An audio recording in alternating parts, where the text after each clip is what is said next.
Now this is the story all about how my life got flipped, turned upside down. and I'd like to take a minute, just listen to me. I'll tell you how I became the Prince of New York City. Take note.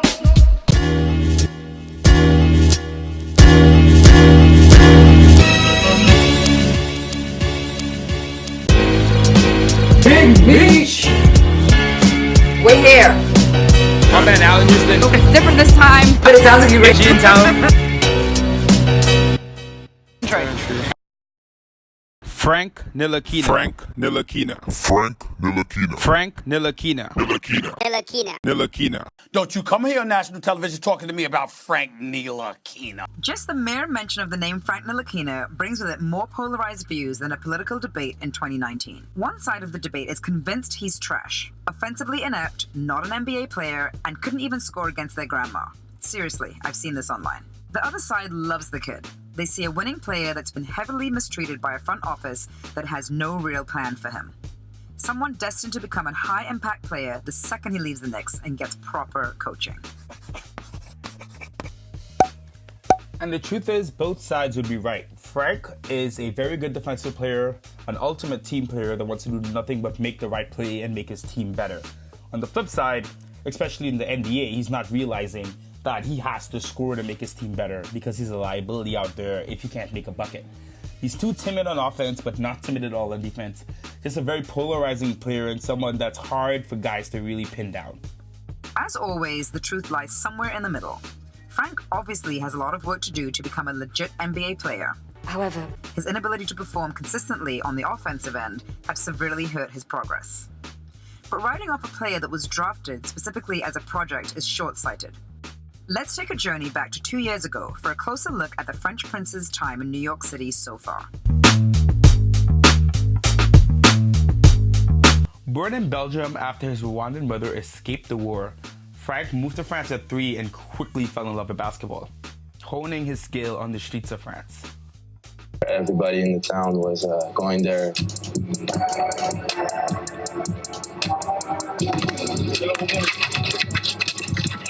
So on the playground, I remember one thing was just being too young to play with the grown men. Just asking, can I play? And they were all saying, no, you're too young. And one day they let me play and I played great. And they were like, oh, he's young, but he's got it.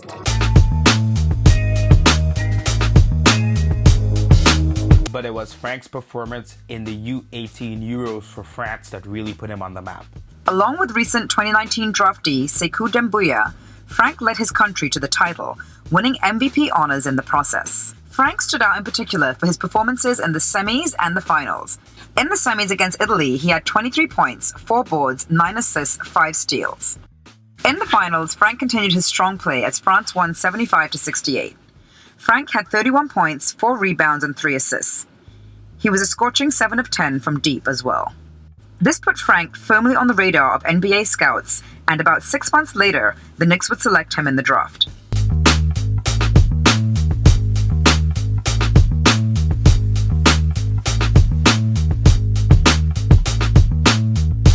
Now, there is some debate over how this pick happened. There are stories of Phil Jackson falling asleep during some prospect workouts. And he said, Phil Jackson was falling in and out of sleep during my workout. So here's my thing when I think about Phil Jackson. I think he is one of the all-time... Falling asleep at a workout? Yes, falling in and out of sleep at my workout. This is what this guy told me. And Dennis Smith Jr. not being one for Octopus. But whatever the case, Frank was selected at pick number 8 in the 2017 draft. The New York Knicks select Frank Ntilikina in SIG basket.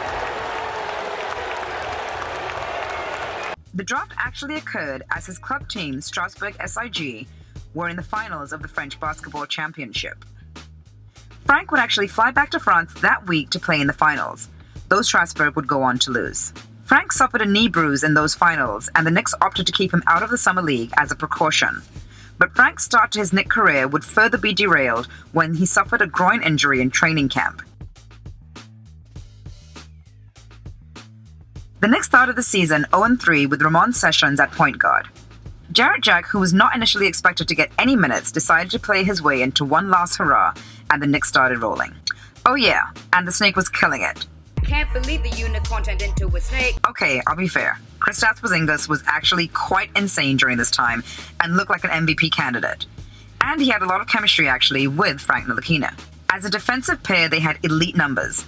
And offensively, Frank was able to play off KP and even get some major buckets early in his career. Young. McDermott off the dribble. Up top, Ntilikina for three. Bang! 3-point game. Timeout, Indiana. Surprised they're not doubling. Drives, kicks it out, Ntilikina. Open look for three. Bang!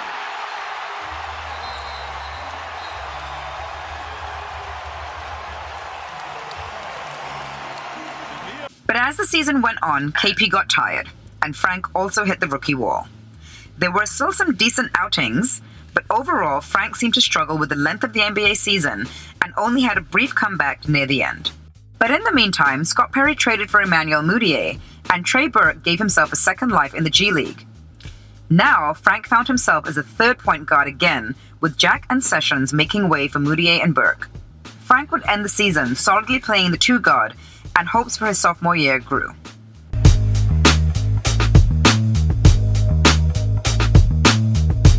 Jeff Hornacek was fired, and along came the charisma god, David Fizdale. Along with those dreaded words, Mudiay, we're going to get to work, kid. We're going to get to work. We're going to get you right, and you are going to be tough to defend. Chris Brickley, who's become a bit of a celeb trainer over the years, worked with Frank that off-season, and there were some promising signs. His handle looked tighter, and he seemed to put on size. In the draft, the Knicks picked up Kevin Knox and Mitchell Robinson, and the three all headed to the 2018 Summer League in Vegas. At Summer League 2018, Frank showed both the good and bad sides of his game. In the first game against Trae Young and the Hawks, he started well with some nice defensive plays, but didn't really have a big impact and kind of looked very similar to the guy he was the season before. But after a little bit of criticism, he came back in the second game against the Jazz and looked a lot better, showed some new moves, and definitely showed an ability and the desire to try to get some buckets.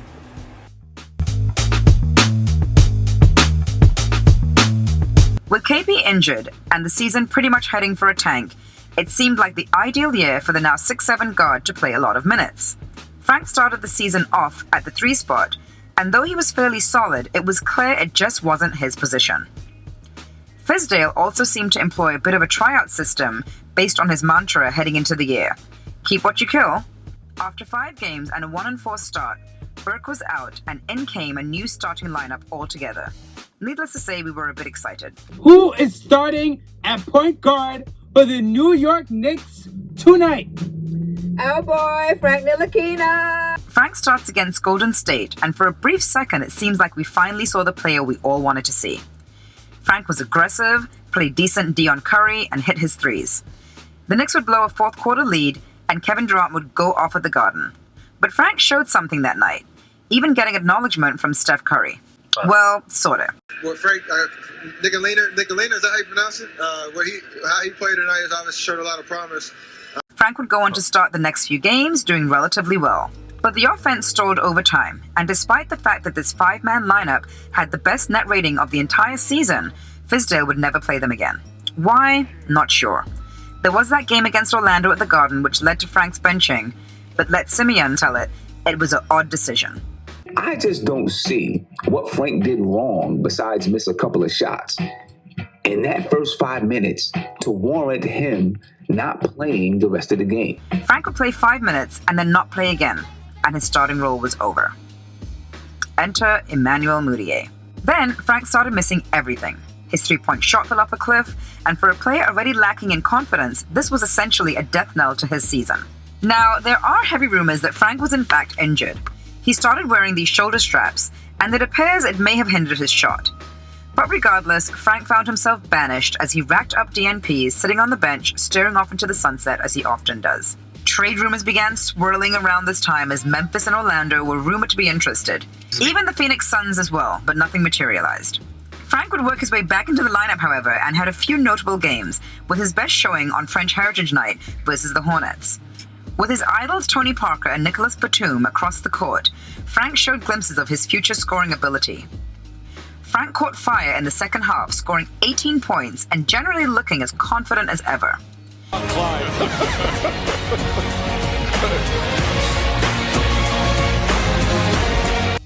Frank would foul out, but it was a fantastic look at what it could be. I was really happy with the way Frank attacked. Came out, really gave us a big-time spark. That's 2 games in a row now where he's really came to play. And like I said, he really took the situation when he didn't play the right way, and he got in the lab. But any comeback from Frank would soon be derailed by another groin injury, despite some promising performances before he went down. Frank would miss the rest of this season. His comeback was cut short versus the Clippers, and he'd only play 43 games. This was even more disappointing, considering how much playing time would have been available as the Knicks tanked for the rest of the year. With summer 2019 shaping up to be huge for the Knicks, Frank Ntilikina's role was in heavy doubt. At this point, Scott Perry played Sessions, Jack, Burke, Kadeem Allen, Moutier, and Dennis Smith Jr. over Frank at point guard. Clearly, he's not convinced. Draft night 2019, the night we drafted RJ Barrett, was supposed to be the end, as heavy rumors surfaced before the draft that Frank would be shopped for anything. But again, Frank somehow survived. As the Knicks free agency plans went awry, Frank continued to work. This time, he ditched Brickley at the NYC gym for a more focused program with Tim Martin in Dallas. Personally, these looked like better training sessions. Martin is diligent and open with Frank and seemed to pick up on quite a few little things that have led to the variance on his shot. There you go. That's all it is. That's all it is, Frank. That's all you need. You don't need nothing else. You got all the moves. You got the sauce. You got the finishes. You got the shot. It's just this. What's a simple move that we could do to force that defender to the side, right? That's just this glide. That's it. If you put that in your bag, it's a wrap. Nobody's going to be able to guard it. In free agency, the Knicks would pick up Elfrid Payton, again relegating Frank to the third-string point guard. Since being in New York, it's been essentially the third time that Frank has found himself as the third guard. It seems like he'll start the season with New York, but it's with such a stacked roster, it's not clear where he fits in. Every single player on next year's Knicks played over 20 minutes a game last season.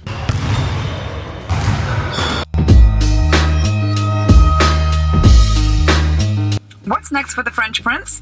The FIBA Tournament may be his last time to prove himself to the Knicks. France started their World Cup preparations with a warm-up game against Turkey. They lost, but Frank was a big part of it. He played 15 minutes. It was a typical kind of Frank night. 2 points, 2 rebounds, 6 assists in 15 minutes. 0 for 3 from the field, but he hit his 2 free throws. But he looked a lot more comfortable. He was getting the ball out there, dishing. France is a very structured team. It's the kind of team we think, and the kind of system you think a guy like Frank will thrive in. A defensive team that wants to pass, move the ball, and has set plays. So we're going to monitor how he plays in these warm-ups and heading into the World Cup, which is at the end of the month. But again, Frank will enter the Knicks season with more questions and answers. Is time up for the French Prince? Frank Ntilikina is generally one of the most unique players we've seen in the NBA. He's selfless to a fault, and he would rather his team win than put up gaudy stats. He plays defense, but doesn't gamble like most young defensive players, and instead focuses on help defense and limiting scoring opportunities. He's Benjamin Button, an old mindset and a young player. The truth is, Frank was definitely drafted too high. Frank came in on the back of the Giannis craze. The idea that there are these lengthy, long wingspan European Africans that have a lot of potential, have the right attitude, and could become great players down the line. Giannis, however, was drafted 15th without expectations and allowed to grow. Now, Giannis is a unique case. I don't know if Frank will, or not even Frank, anyone can have the kind of leaps and bounds and exponential growth that he had. But you wonder, had Frank been drafted in the 20s or, in the 30s, you wonder if him playing in the G League, coming along slowly, would have been better for him overall. The Knicks, when there's a rush to get these new type of players, you often see teams taking them early. This reminds me of in the mid-2000s when high schoolers, teams were trying to replicate what happened with Kobe Bryant and Kevin Garnett. You saw a lot of high schoolers being drafted really high. I think Jermaine O'Neal's a good example of this because he kind of loitered around for 4 years before he really became the player he needed to be. You wonder if Frank was just too much too soon. All right, so you just saw the Frank little documentary put together, but now we have an expert in the building. We have the honor of speaking to Tom, who's from the French Knicks Pod, and we have a 6-hour time difference. He was, we were lucky enough to get him to stay up a little late, and we're going to chat with him today. So Tom, First of all, I want you to just introduce yourself and tell us exactly what you do with French Knicks Pod. Hi guys, you are the best Knicks family, and all the shout out to the Knicks Film School squad and family. Love the movement, and so we are a French podcast. We still do episode in English. You participated last year with us, and it was always great to have one guest for the English pod, and I do with my teammate Ben a French episode 1 month in English and 1 month one episode in English and one episode in French every month. So you can check out our Instagram and also Twitter at French Knicks Pod to have all the news about Frank and also the Knicks, because we write for the Knicks since day one, and we will continue since the last. Okay, nice. So, like we said, the reason we have Tom on is we're talking Frank today. We love Frank. We talk about Frank a lot.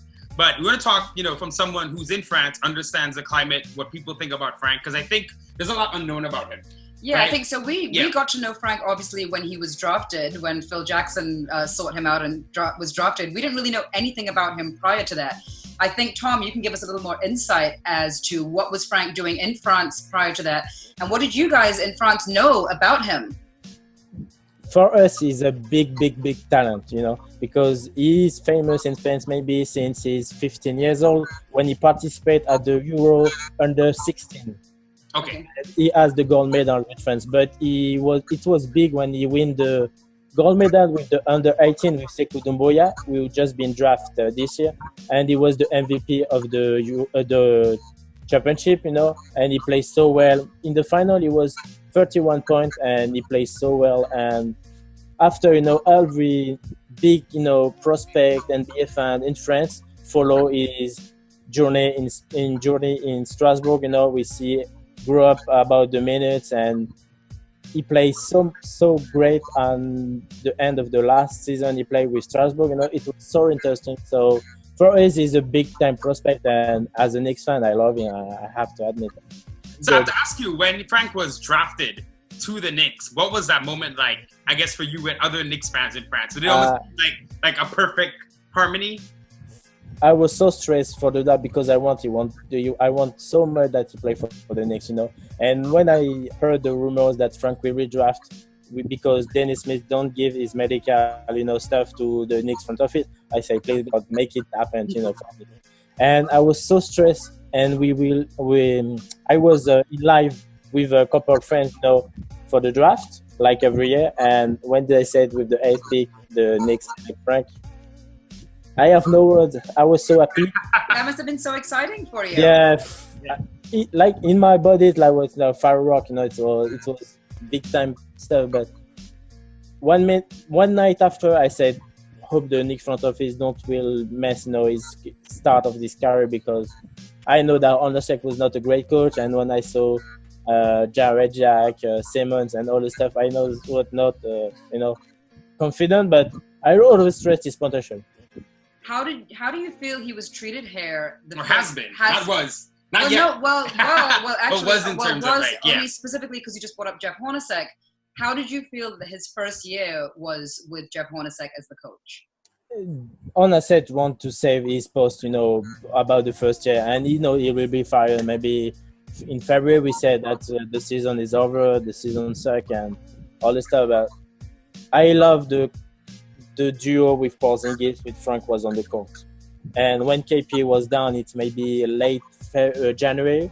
Yeah, it was actually February 6th, I think, was the ACL. Yeah. And I was, at the time, I like Porzingis, but I just want to focus on the Knicks, and I said that's not good for Frank. And a couple of months later, and I don't think the front office player development was great the first year with Frank.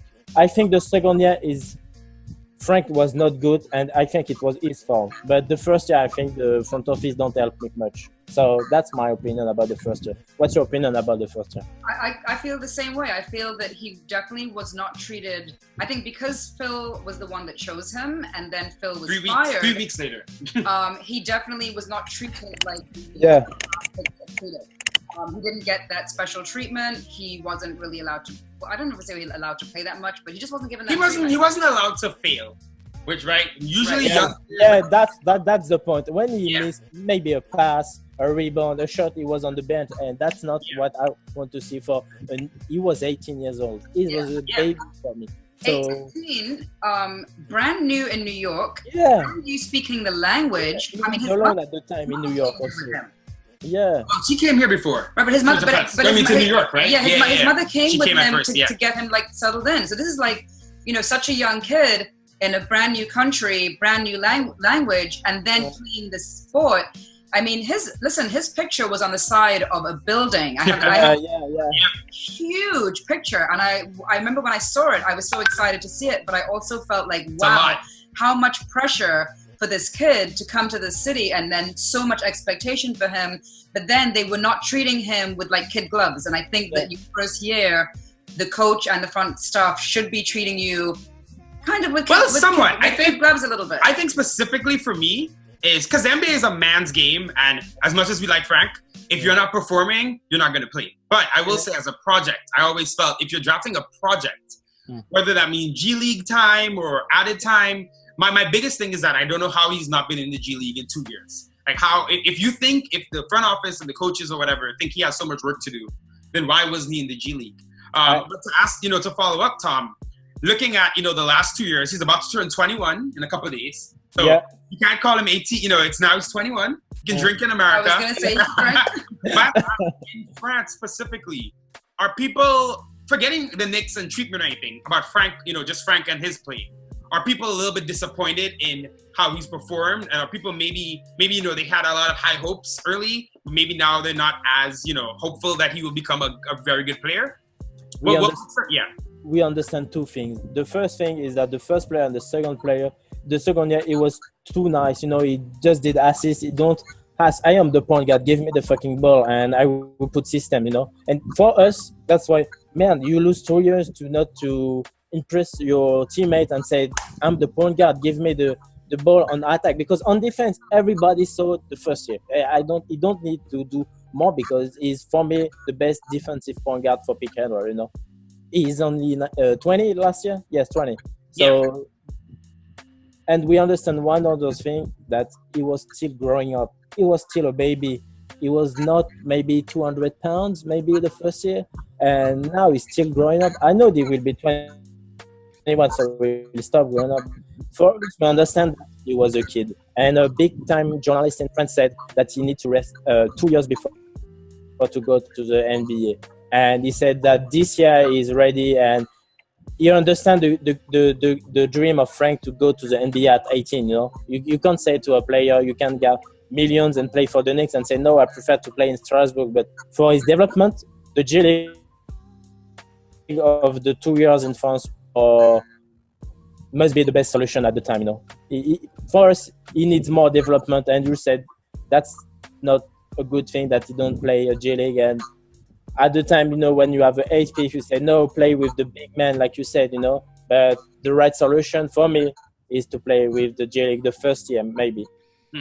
Yeah. And I mean, now, with everything that's happened, we now, again, we've said it just now in the video, that he's now the third string point guard for like the third time. And it's a big year. They have to guarantee his contract. And it's coming up. Now, the World Cup is huge for him. Yeah. A lot of USA players every day, they're like, I'm not playing. But for Frank and France, of course, where basketball is growing, this is big. FIBA, I know I think France is ranked 3 in the world right now. You have a lot of good NBA players there. Rudy Gobert, the Stifle Tower, as they call him. Yeah. Batum. You're gonna have, Nando De Colo, who used to play in the NBA. Thomas Hurdle at Barcelona. You have a lot of good talent. Frank is obviously a part of this team. Now, the World Cup will be big for him, maybe for the Knicks, to maybe show improvement. What are you expecting for Frank in the World Cup? And do you think he's going to get a lot of minutes and opportunity to show this improvement? We've seen him at Tim Martin, see him making jumpers, looking more confident, getting a little bit bigger. But do you think the World Cup could be a big moment for him to showcase his talent? Or, will it maybe not get the minutes? Before the competition, I was talking about maybe last week with all my friends, at the house, because the preparation starts in 2 days in France, So everything is ready in Paris to have all the NBA players for the big medical check, all the stuff. And it is very, very important for the French national head coach Vincent Collet. If Frank is not healthy, he will not play a single minute. So just to be clear. But if Frank is 100% healthy, Frank will be playing big time minutes because Thomas Hurtel is a huge offensive player, but he's trash on defense. He's like a Trey Burke, He's a great offensive player, but on defense, this is horrible. And Evan Fournier, even if play way better on defense this year with Orlando Magic, he's not a great defender. So when the France win the Eurobasket in 2013, there was a great defense. Even Tony Parker was not a great defender, but you have Nico Batum and all the great players. You have Joachim Noah, I think, the center. So that was a big-time defense at the time. So the last competition was maybe 2017 or 2019, and the French defense was terrible. We finished maybe 7 or 8 of the tournament, and it was in France for us, it's a big shame. We want always to be on the last 4, the semifinals with USA, Spain, France, and Serbia, because Serbia is a big team, So Frank will play big time minutes. For the offense, I don't know. I know that Vincent Collet was the head coach in Strasbourg when Frank was playing in France, So I don't know how his role, but I think we will see a lot of progress, and finally we'll see a big time body, I think he will be more aggressive with the French national team because he knows that all the Knicks staff will be in China to see him. So he knows that he has a lot of pressure. I want to ask you a question. Do you think that he is going to get traded from the Knicks? I don't trust Perry about Frank. About every other player, I trust Perry, but about Frank, I don't know. I know that Steve Mills love him, so maybe as a president, he say no to the general manager, but the reality is maybe the third point guard this year. Right. So for me, Frank will be a great player for a great team because he has defensive instinct that you can't teach, and he has, he shares the ball well. You give him the ball, he can do pick and roll. The key for Frank is his shooting ability. For me, that if he shoots well from 3-point line or maybe on the corner, for me that's a win for us. And he's only 21, like you said, in 3 days. So I know as a Knicks fan, we're not patient, but for Frank, I want to be the last one to never give up, because if Frank stayed with another franchise, I will be, it will be so tough for us because we have the player on our hands, All right, guys, that's the show for today. That's all you will ever need to know about Frank. It's a lot. And we'll be back soon. Thanks for watching. Peace. Peace.